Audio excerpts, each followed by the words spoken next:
And we find that certain verses of the Qur'an are quoted out of context. And one of the most famous verses of the Qur'an, in which the critics they try and say that, oh, Qur'an says wherever you find a non-Muslim, you kill him. And one of the famous critics of India, as you know, Arun Shuri, he wrote a book called The World of Fatwa.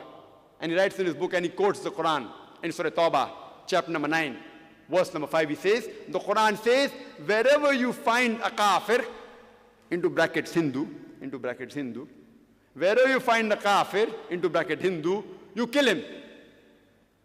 You wait for him in every stratagem of war.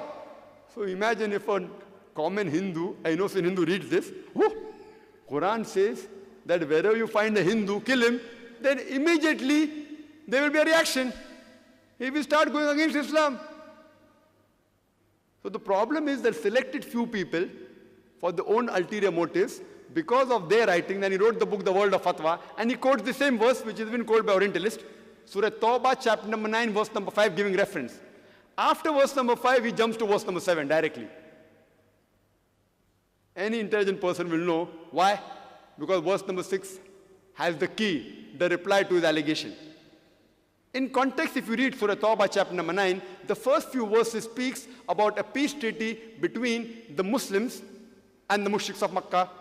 This peace treaty was unilaterally broken by the mushriks of Makkah.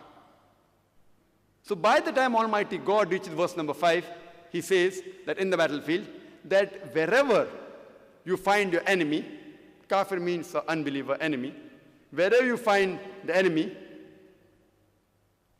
you kill him.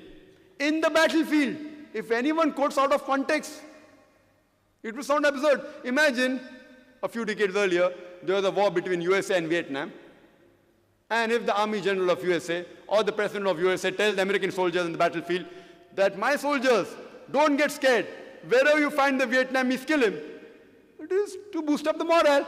But today, if someone quotes that the President of America said that wherever you find a Vietnamese, kill him, you will make him sound like a butcher. It's out of context. But naturally, any army general, to boost up the morale, he will give moral support to his soldiers. So similarly, when Almighty God says in the Quran to the believers that when the enemies come to kill you, don't get scared, you kill them. So what's harm in it? And the next verse, verse number 6 says that if the unbelievers, if they seek asylum, it does not say let them go. It says if they seek asylum, if they seek peace, escort them to a place of security so that they may hear the word of Allah. The Quran does not say if the enemy wants peace, let them go.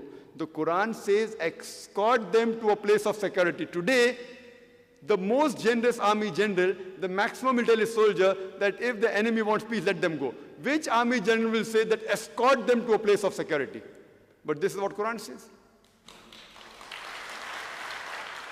If you read in context, you come to know the real message of the Quran.